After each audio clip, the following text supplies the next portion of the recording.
Vemos isto nos filmes, em séries televisivas e há muitos livros dedicados a estes fenómenos. Mas sabiam que existem em Portugal muitos casos de casas assombradas e locais por onde se passeiam fantasmas e outros seres mais ou menos estranhos? O livro 101 Lugares para Ter Medo em Portugal, da autoria de Vanessa Fidalgo, vai esclarecer alguns destes mistérios, fenómenos inexplicáveis, encantamentos e maldições de um país assustador, como vem escrito na própria capa desta obra. Bom dia, Vanessa, bem-vinda. Bom dia. Onde é que está este Portugal assombrado? Ele está um bocadinho por toda a parte, sabes? Prevalece ainda muito nas aldeias, nas comunidades mais pequenas, onde a tradição oral e a própria comunicação intergeracional está mais presente no dia-a-dia. Mas também há muitas histórias, muitos mitos, até os chamados mitos urbanos nas cidades. São transmitidos, se calhar, de uma forma diferente. Se calhar não é uma comunicação tão direta, é mais através da internet, daqueles fóruns específicos para este tipo de temas, mas as pessoas também aí tentam explorar muito este mundo, não é? Este mundo fantástico. Mas isso são mesmo mitos, neste caso os mitos da aldeia e os mitos da cidade, ou realmente há qualquer coisa? Porque há sempre aquela pulguita atrás da orelha que nós ficamos com a dúvida, será ou não será? E este livro aborda aqui coisas muito diferentes mesmo, porque, por exemplo, tem um capítulo que fala de superstições, pragas, maldições, não é? E isso é como aquele tal ditado, acredita quem quer. Mas, por exemplo, também há um capítulo que é dedicado a locais onde aconteceram crimes e o medo que esses locais despertam. Na praia do Osso da Baleia? Por exemplo, o castelo, aquela bizarra construção que deram o nome de Castelo do Rei Gobe, não é? Ali na Lourinhã. Agora mais recentemente. Exatamente. E, portanto, aqui estamos a falar de coisas bem concretas e bem reais, que infelizmente aconteceram. Mas eu aqui também falo um bocadinho do fenómeno psicológico e emocional, porque estes lugares ficam para sempre marcados de uma forma muito, muito negativa, não é?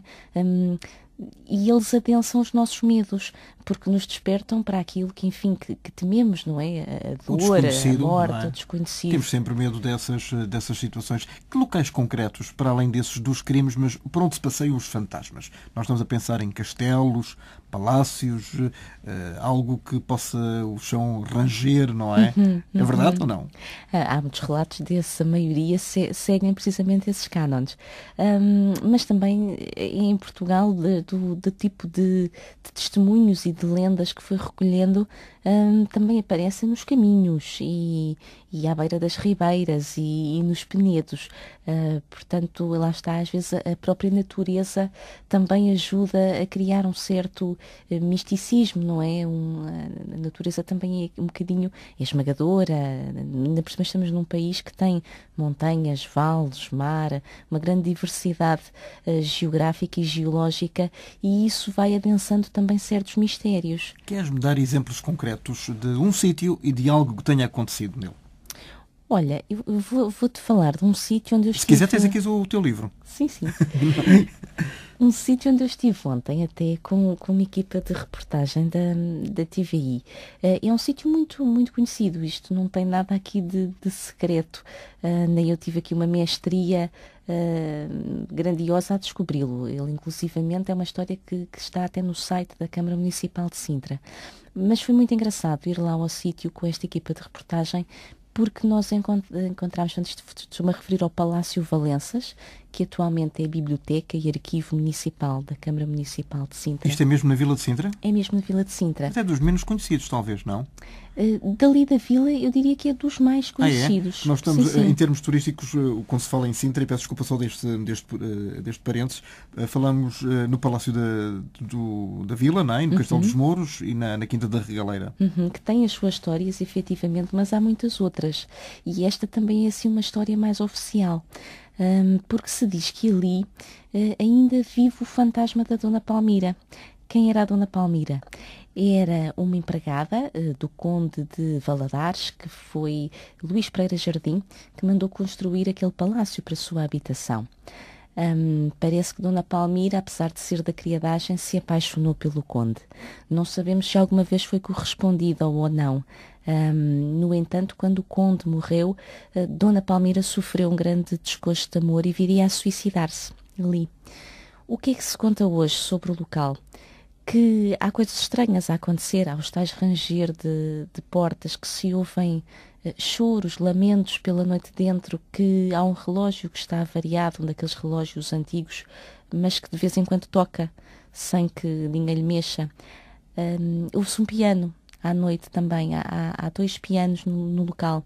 Há um muito antigo, um grave, uma pianola, e há um outro, um piano já contemporâneo, que está numa sala que é, enfim, reservada a eventos. E ouve-se um piano só quando à noite, quando não está ninguém no palácio. E claro que todos estes fenómenos ou estas sensações vão sendo atribuídas à Dona Palmira. Foi muito engraçado lá estar, porque encontramos várias pessoas que relataram episódios, ou então que também nos disseram: pois, isto são aquelas coisas estranhas que acontecem. E depois toda a gente diz que a culpa é da Palmira, não é? Para a culpa de não morrer solteira. Coitadinha, ela é que morreu solteira. É verdade, ela é que morreu solteira.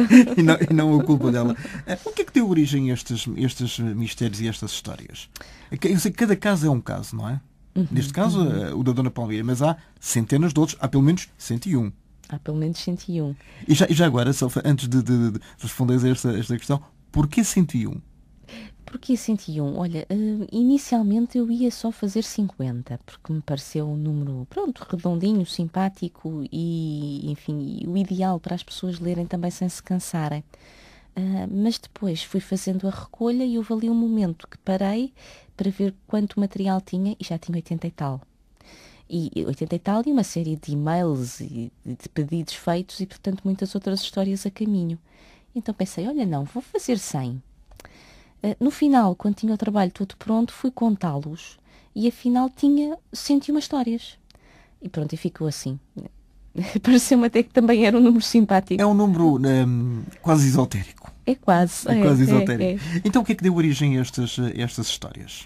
Olha, isto remonta a 2011, quando eu fiz uma reportagem para a revista Domingo, suplemento do jornal Correio da Manhã, onde eu trabalho, onde eu sou jornalista, que me desafiaram, a minha chefia, a fazer uma reportagem sobre os locais assombrados, que se diziam assombrados, aqui de Lisboa e da linha de Cascais e de Sintra. Eu lá fui com o meu colega Vasco Neves, um dia que devo dizer foi divertidíssimo. Falámos com várias pessoas, entramos em algumas casas, falámos com proprietários dessas casas, e pronto, e resultou uma reportagem. Alguns meses depois, esse trabalho acabou por chamar a atenção da Esfera dos Livros, que me contactou, propondo-me fazer um levantamento a nível nacional destas histórias. Um pouco mais rebuscado e alongado a todo o país, não é? E não apenas esta área geográfica. Exatamente. E então? Foi difícil ou não?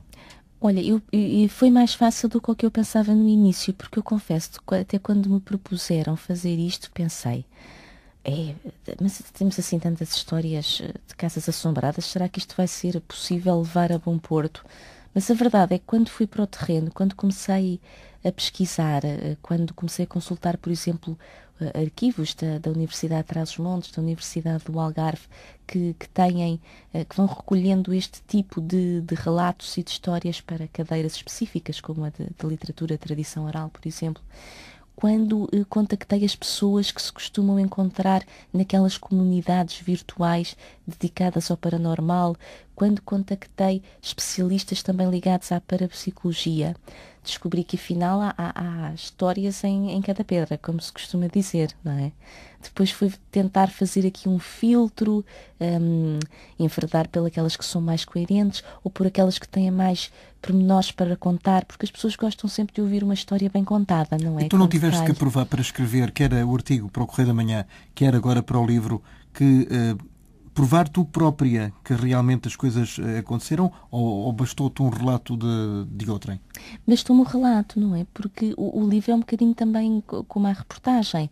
Ainda se contam histórias sobre isto, não é? O que numa sociedade que imensamente tecnológica, informada, o curioso da questão, portanto, a ideia inicial é como é que estas histórias ainda têm poder de contágio e poder, lá está, de provocar o medo nas pessoas. Agora, provar que existem ou não fantasmas, isso nunca foi o propósito do livro nem da reportagem. E até porque me seria impossível... Isso era outra reportagem. Isso seria outra reportagem. Isso seria uma coisa, enfim, reservada aos especialistas, não é? Nos Estados Unidos faz-se muito. Aliás, há um programa, até, penso que é no Discovery. Justamente sobre casos paranormais, não é? Exatamente. Mitos e realidades. Mitos e realidades. E eles levam material para o terreno, câmaras de infravermelhos, aparelhos de áudio. E de fotografias. Fotografia, exatamente. Portanto, vão apetrechados com uma série de material que lhes permite captar algumas coisas que a olho nu ou a ouvido desprotegido não veríamos. É muito interessante, mas não foi isso que nos propusemos a fazer. Portanto, este livro acaba por ser um misto de recolha etnográfica, da mesma maneira que temos os contos, as fábulas, os cantares tradicionais. Estas lendas falam sobre um universo fantástico, foi recolher esse universo tradicional, mas também as lendas vivas, as contemporâneas, as coisas que vamos lendo na internet, porque elas não são tão diferentes assim. A única diferença... Elas têm pontos comuns, é? Têm muitos pontos em comuns, muitas vezes, se reparares bem, é a mesma história contada 200 anos depois. É tipo andota, mais ou menos, não é? Sim, é sim. Adaptada, não é? É o tal quem conta um conto aumenta-lhe um ponto. E vai-o revestindo de características também da sua época. Mas elas não são tão diferentes no sentido de que um dia, nós voltássemos a conversar, que será impossível, mas se voltássemos a conversar no próximo século, nós iríamos olhar, por exemplo, para estes fóruns que se fazem sobre o sobrenatural, onde as pessoas relatam experiências e onde trocam ideias sobre este tipo de material. E isto são lendas, não é? Mas como são do nosso tempo, são chamadas lendas vivas. São histórias que assustam, como outrora as outras tais lendas das Mouras Encantadas e das encruzilhadas onde aparecem os lobisomens também assustaram os nossos avós. É exatamente a mesma coisa. E os pais deles, seguramente. E os pais deles, exatamente. No final desta reportagem, deste trabalho de investigação, a que conclusão é que chegaste? Acreditas mesmo em fantasmas, nas assombrações? Olha, ou ficas imparcial? Fico imparcial, porque eu sou muito cética em várias coisas da minha vida. No entanto, uma coisa eu acredito que há coisas que não dominamos, não é? Tem a ver com a própria evolução da sabedoria e do conhecimento. Tu falares de energia elétrica ou de computadores há uns séculos atrás, era uma coisa do outro mundo, sobrenatural, provavelmente. No entanto, eles hoje existem. E se calhar daqui a muito tempo vai existir qualquer coisa que nos permita perceber este tipo de questões relacionadas com a vida para além da morte, não é? Que é um grande mistério, mas que se calhar um dia vamos dominá-lo melhor, perceber coisas relacionadas com o poder da energia humana, não é? Para nós hoje é desconhecido, mas se calhar um dia não é. E, portanto, eu aí opto por não ter uma posição nem de dizer que há, nem que não há. Acho que não tenho os dados suficientes para me decidir. Não contactaste com nenhuma médium, por exemplo, para tentar perceber o porquê de alguma situação em particular?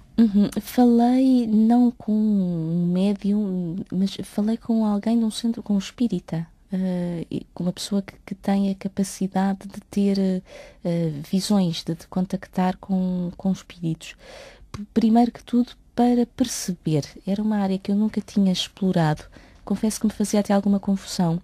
E eu tinha que perceber porque é que os adeptos do espiritismo se reuniam em determinados sítios, como é que aquilo funcionava, como é que se invocavam os espíritos. Com rituais, não é? Muitos rituais. Exatamente. Como é que eles falavam. Se era com voz, se era com sensações, e quis perceber isso. Perceber, lá está, porque é que se chamam médiuns, porque nem todas as pessoas têm essa capacidade, porque é que lhes fazem perguntas aos espíritos, porque é que eles andam cá. Tive que passar por esse processo. No entanto, são muito poucos os casos do livro que me foram relatados, penso que só 2, e estamos a falar dos 2 livros, do primeiro e do segundo, só 2 casos. O primeiro é o Portugal Assombrado? Exatamente. Só 2 casos é que me foram relatados por espíritas, por adeptos do espiritismo. E ficaste a perceber mais alguma coisa? Se existem ou não esses tais espíritos de pessoas que já partiram, mas que continuam bem presentes na Terra e que de vez em quando aparecem? Olha, eu como te disse, eu sou muito cética, mas respeito. É assim, vamos lá ver uma coisa. E falando honestamente, eu nunca vi nada. Não é? Nunca pressenti nada. Nem mesmo durante toda a reportagem? Nem mesmo durante toda a reportagem. Assim, tive em situações em que percebi que estava altamente sugestionável. E que se não fosse por vergonha, tinha abalado a fugir. Permeável? Permeável. Se não fosse estar acompanhada e ter vergonha de fugir, tinha realmente. Mas também percebi. Mas conta-me em que situações, concretamente? Mas também percebi, deixa-me só terminar, mas também percebi que não era porque existisse ali nada. Era eu é que estava com medo. Que efetivamente acontecesse alguma coisa.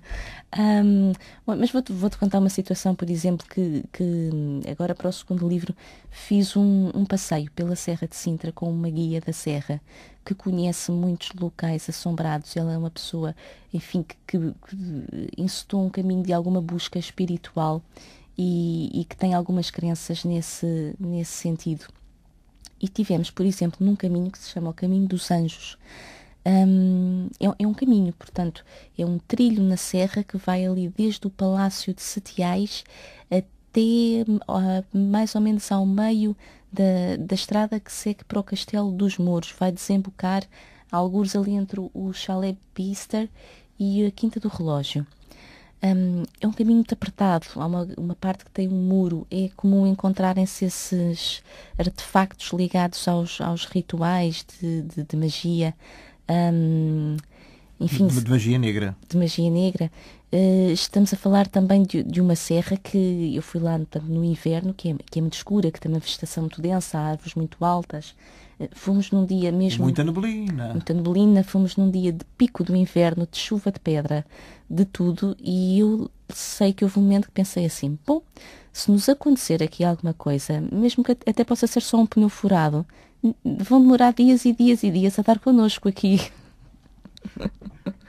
Mas conforme a guia me ia contando algumas histórias, eu ia ficando cada vez mais sensível para o tema. Agora, que eu tenha tido alguma sensação, algum arrepio, sentido algum sopro junto à orelha, que acho que é uma coisa que muitas pessoas sentem ali, naquele lugar, ou que o chão, as folhas estão-se a mover numa determinada direção, ou, por exemplo, os animais não gostam de passar ali. Várias pessoas que fazem, às vezes, caminhadas com cães ali em Sintra, percebem que os animais não gostam de estar ali. Fogem, ladram, enfim, manifestam a sua estranheza por esse local. Eles têm um sexto sentido que nós não temos e que detectam eventualmente qualquer coisa que os desgosta, não é? Exatamente.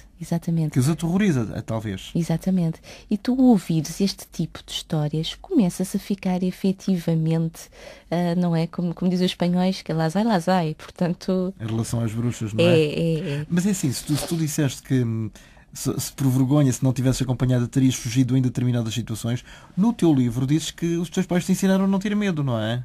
Há sempre alturas que nós sucumbimos. E que contrariamos, não é? Contrariamos, exatamente.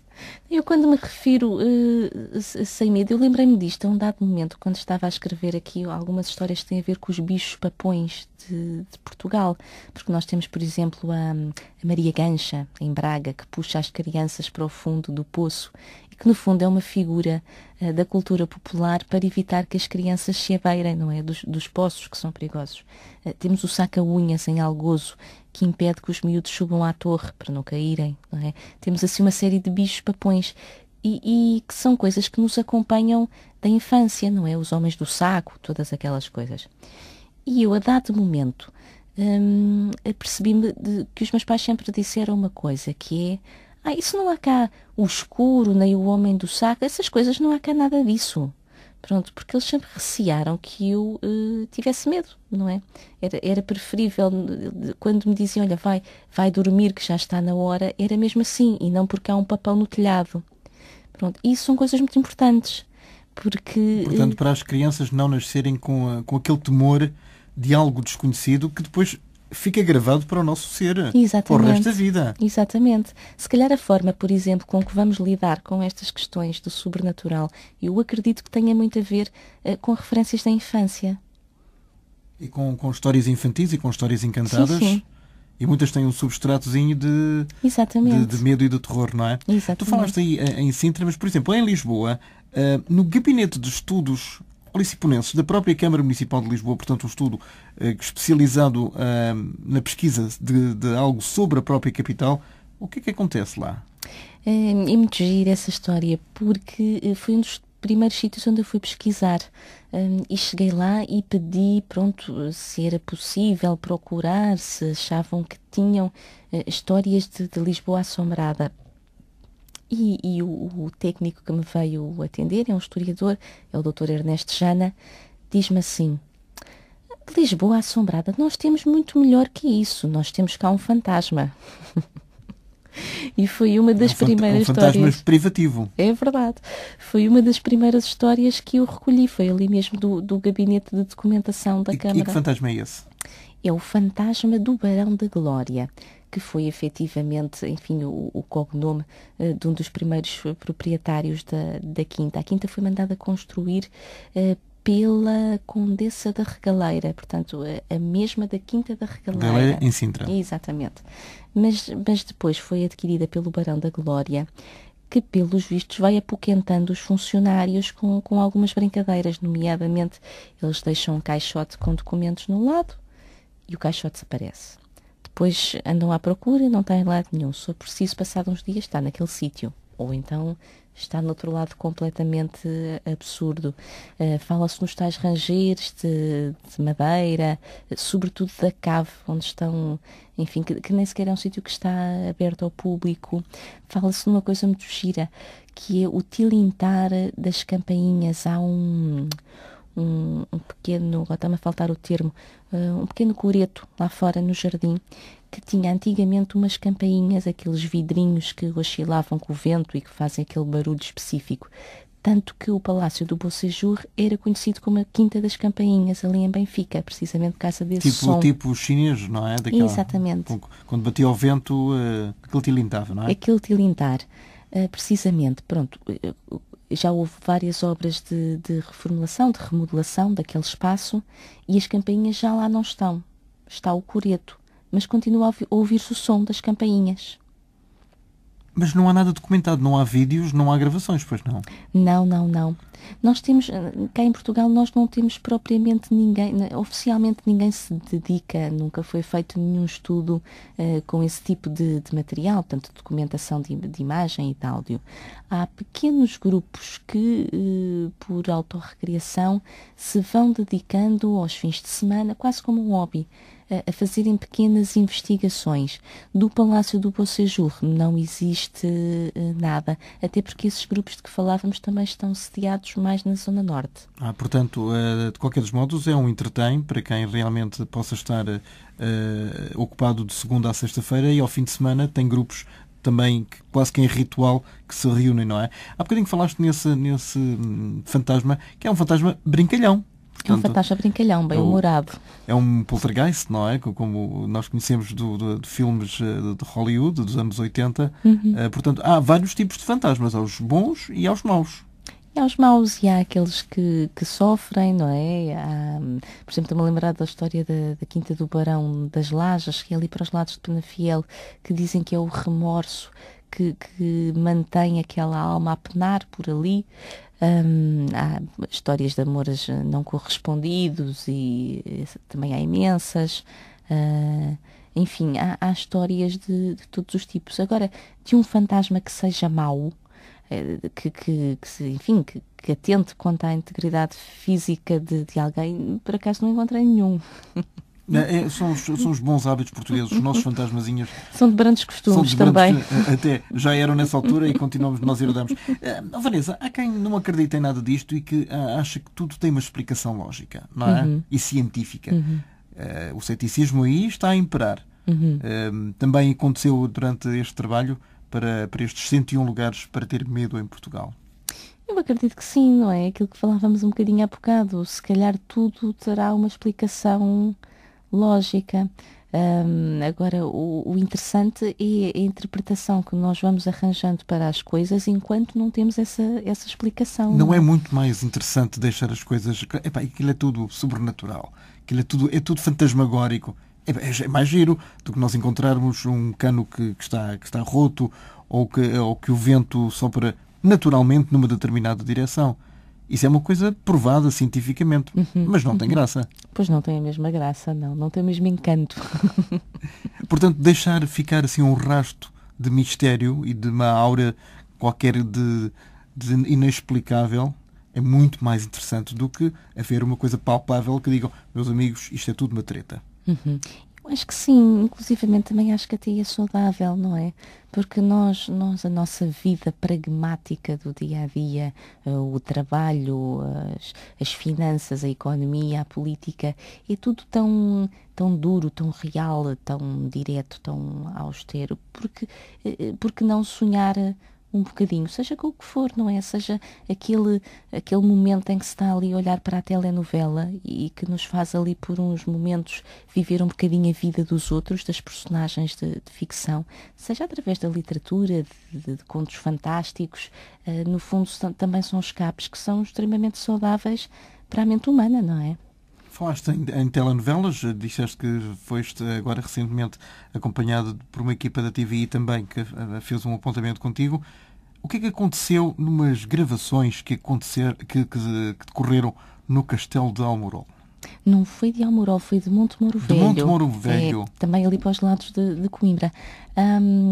O que aconteceu foi, portanto, essa história remonta, penso que a 2006, se não estou em erro. Portanto, foi durante as gravações de uma novela. Foi durante as gravações de uma novela, da telenovela O Teu Olhar, que tinha como protagonistas, por exemplo, a Sofia Alves, o António Cerdeira, a Patrícia Tavares, todos esses atores estavam no set, portanto, em Montemoro Velho.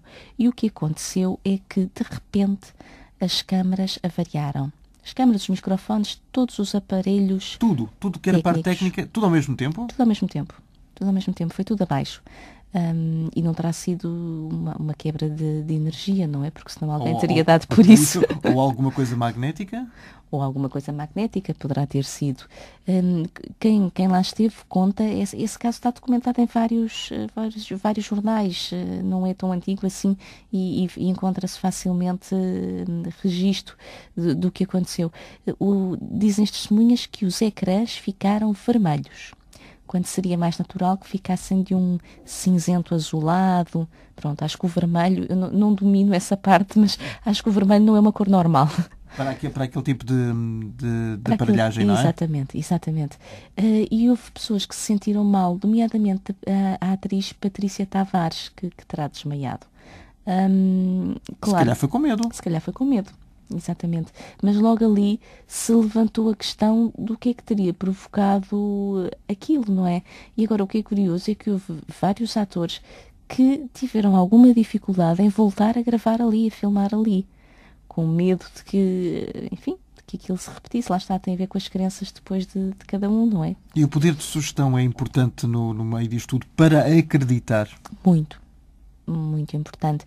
É o poder de sugestão que explica que estas histórias persistam e o seu poder de contágio, não é?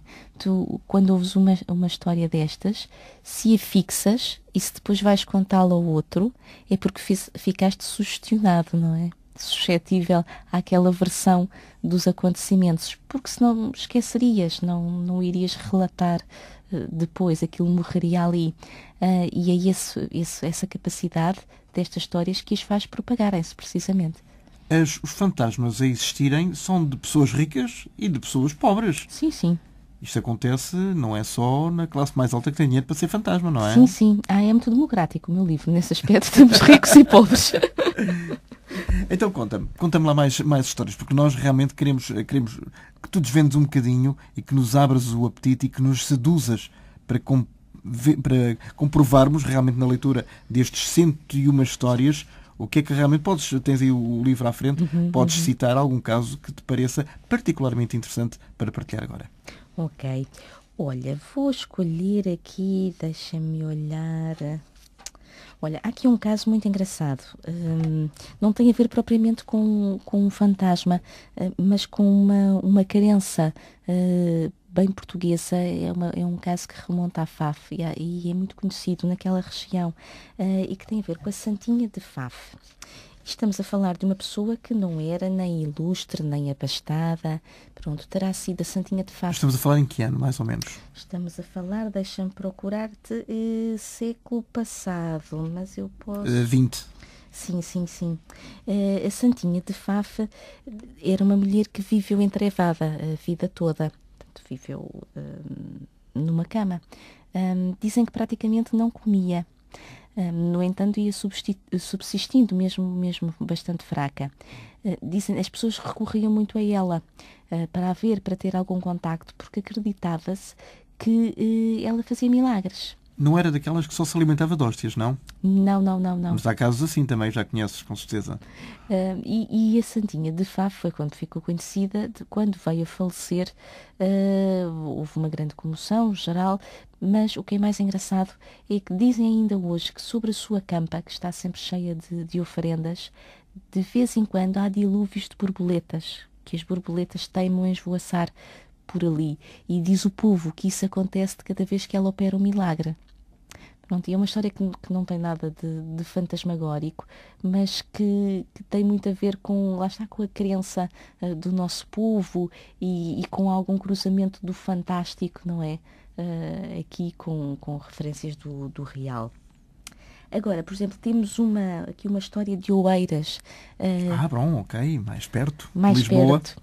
Havia um relógio ali na Quinta do Relógio, é mesmo ao pé ali de Paço de Arcos, da praia, à beira da Marginal, que dava horas malditas, dizem. E porquê?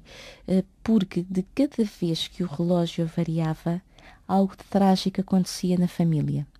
Alguém morria, alguém adoecia gravemente.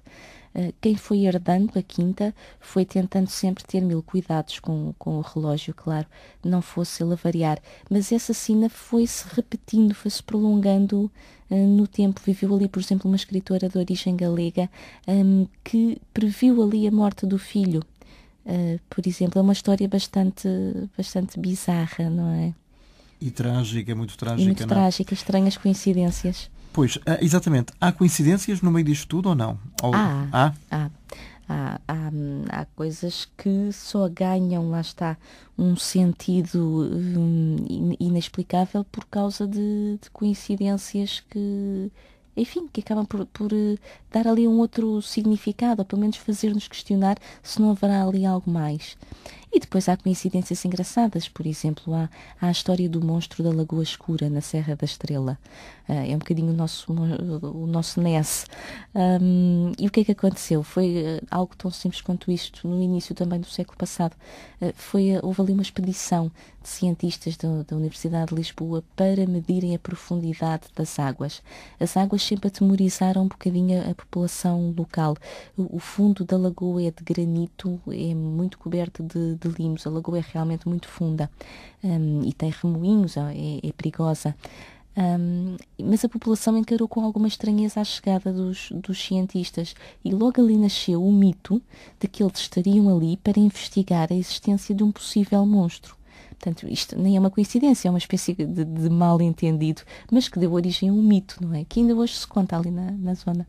E que histórias que têm a ver com crimes reais é que tu contas neste livro? Olha, eu falei há bocadinho no crime do osso da baleia, que aconteceu há 25 anos. Sim. Já há 25 anos, parece que realmente foi ontem. Foi mais recente, não é? Eu próprio, quando li o livro, não tinha a noção de que já tinha sido há tanto tempo. Recordo que morreram assassinadas quantas pessoas? Seis ou sete, 7 pessoas, penso não é? eu. Portanto, foram... Portanto, ali para a zona da Zona Oeste. Da Zona Oeste. Portanto, foram 3 ou 4 amigos, penso que 4 amigos e depois a mulher e uma das filhas. Mas, por exemplo, eu fiz aqui uma seleção que tem a ver com crimes que, sendo eles contemporâneos ou na sua época, chocaram verdadeiramente as pessoas e que, no fundo, aquele tipo de crimes que abalam um bocadinho a nossa estrutura, as nossas convicções, que nos fazem pensar. Tenho, por exemplo, e que marcaram muitos lugares. Porque, por exemplo, a praia do Osso da Baleia, eu ainda ontem estive a conversar com o Francisco Moita Flores, que na altura fez uma parte da investigação para no a Polícia local. Judiciária. Exatamente. E ele dizia-me que nos anos seguintes era notório a forma como as pessoas evitavam a praia, que é uma praia muito bonita, mas evitava-se, porque tinha ficado ali a marca daquele crime, não é? E as pessoas não... Cá está, assustam-me a falar. Exatamente. Aliás, deixa-me só dizer-te, lembrei-me agora, porque tem a ver com praia, em 1975, portanto ainda não eras nascida, quando foi estreado em Portugal, em pleno verão, o filme O Tubarão, de Steven Spielberg, recordo-me que eu próprio e várias pessoas, dada a sugestão e o impacto tremendo que as imagens tiveram sobre os espectadores, tinham um bocadinho de receio no verão de meter o pé na água.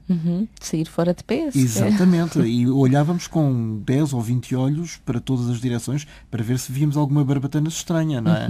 Portanto, cá está. O poder de sugestão é impressionante. E lá está, e faz-nos ter medo, o medo que é muito real, não é? Apesar de não termos tubarões ainda aqui a aproximarem-se assim tanto da nossa costa. E o Moita Flores, que não é nada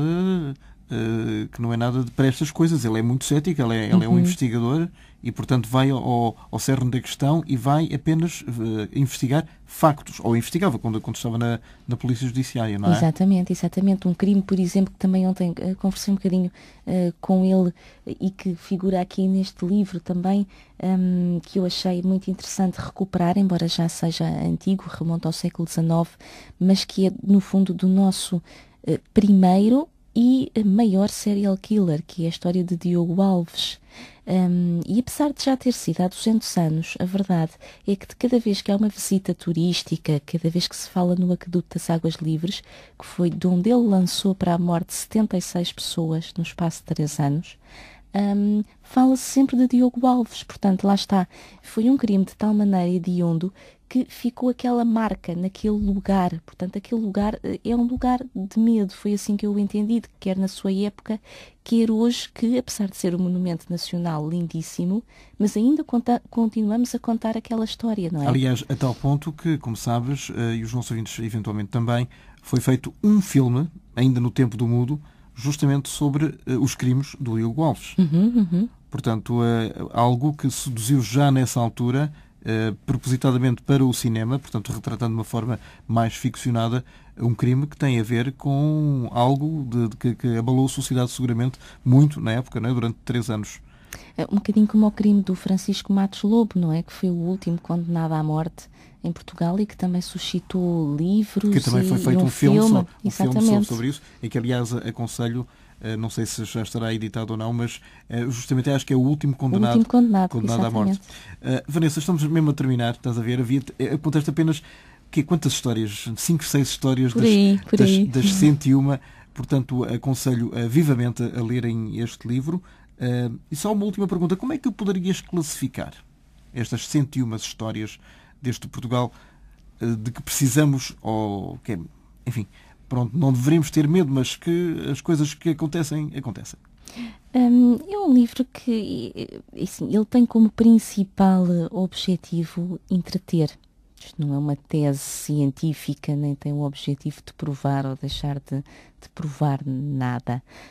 É sobre a temática do medo, mas o medo também, lá está, pode fazer parte do entretenimento. Temos os filmes de terror, por exemplo, não é? Não deixa de ser uma indústria de entretenimento. Mas é um livro também que, lá está, nos levará a refletir sobre determinadas questões, sobre os nossos medos, sobre a nossa natureza, sobre a forma como podemos controlar ou não a nossa natureza mais inata. E este livro também pretende sugerir às pessoas que façam essa reflexão. Daí também ter várias entrevistas com especialistas nas notas introdutórias. Isso é muito bonito, só que na altura em que nós estamos a fazer a reportagem e se nos acontece algo de inexplicável, isso vai tudo por água abaixo. Pois, face a face com o medo, geralmente nós vacilamos, não é? E fugimos a 7 pés. Histórias de um Portugal assombrado, estas 101 lugares para ter medo em Portugal, um livro que vivamente recomendo para quem quer saber mais de um Portugal desconhecido, que sugiro atrevam-se mesmo a conhecer. Vanessa Fidalgo, muito obrigado por ter aqui estado. Obrigada, Germano. O prazer foi meu.